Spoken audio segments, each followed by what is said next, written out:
আমি এই রোজার মধ্যে কই। বলেন বোন, কিন্তু কাইদেন না, কারণ আপনার কান্দন দেখে আমারও কান্দন বাইরে হইতেছে।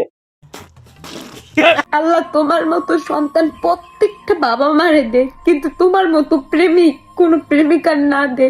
কি হলো হঠাৎ? আপনার প্রেমিককে আপনি সেহরিতে না ডাকার কারণে আপনার সাথে ব্রেকআপ করে ফেললো? এই হাসাহাসি বাদ দেন চাচা, আগে কি হয়েছে আগে শুনতে দেন। যে প্রেমিক নিজের প্রেমিকারে অন্যের কাছে অস্বীকার করে, সবকিছু বুঝলাম, কিন্তু এই মায়াটা কি বলতেছে আগে শুনে নেই। নিজের ফ্যামিলি দিয়ে গালি খাওয়ায়, সবার কাছে ছোট করে। গামছা দিয়ে আগে চোখ মুখ মুছে লই, তারপর ভিডিও শুরু করা যাক। ইনি হলেন একজন সফল সেলিব্রিটি, না মানে রাহাত ভাইয়ের প্রেমিকা। এটা আমার কথা না, এটা তার ফ্যান ফলোয়ারের কথা। আমি বিশ্বাস করি না। আমিও বিশ্বাস করি না, কিন্তু এদের কাজকর্ম দেখে এদেরকে কিছু বলতে হয়। বন্ধুদের কাছে ছোট পাল্লা, আর কি কেন মিম ভাবিদের বন্ধুদের সাথে ঘোরাফেরা করে নাকি? নিজের ফ্যামিলি দিয়া গালি খাওয়াইলা।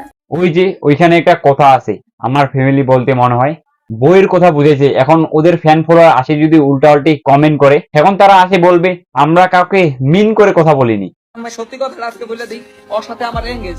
আর এইদিকে রাহাতের বউ এসে বলবে তাহলে কি করছে কন্ত ভাবি? রাহাতের বড় বোন, আর ফাইজা আপু রাহাতের থেকে 2 বছরের বড়।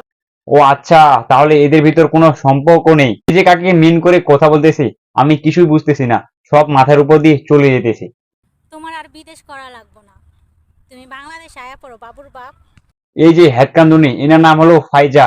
ইনি হলেন একজন সফল টিকটকার। এনার কাজই হচ্ছে দিনরাত শুধু কান্না করে ভিডিও বানা। আমার কেমন জানি নিঃশ্বাস বন্ধ হয়ে আসছে।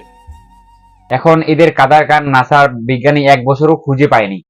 তবে হ্যাঁ, আমি 2টা কারণ বলতে পারি। প্রথম কারণ হলো এনার অডিয়েন্স ভাবে ইনি রাহাতের প্রেমিক ছিল। তাদের মিম ভাবিকে বিয়ে করেন রাহাত, তারপর তিনি শেখা খান, তারপর থেকে তিনি কান্নাকাটি শুরু করে দেন। একটা মানুষে আরেকটা মানুষের ঠকাইতে।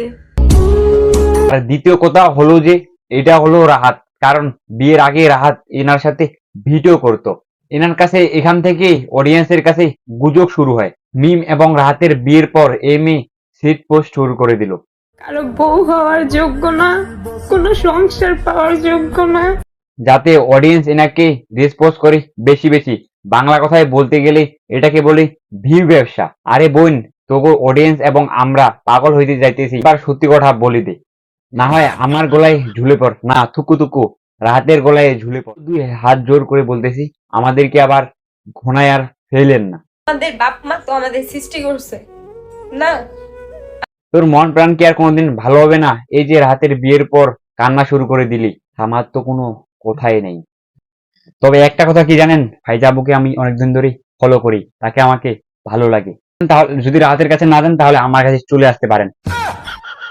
যাই হোক ভাই, মজা করলাম, কেউ সিরিয়াসলি নেবেন না। আর যদি সিরিয়াস নেন তাহলে আমার চ্যানেলটা থেকে একটু সিরিয়াস নেন, আমার চ্যানেলে সাবস্ক্রাইব পাচ্ছেন না। তো আজকে এই পর্যন্ত ভিডিওটা আপনার কাছে কে কোনো অবশ্যই কমেন্ট করবেন, লাইক করবেন, আর হ্যাঁ নিচে সাবস্ক্রাইব বাটন আছে সাবস্ক্রাইব করে দেন। কি ভাই তাকে আছেন কেন, সাবস্ক্রাইব করেন।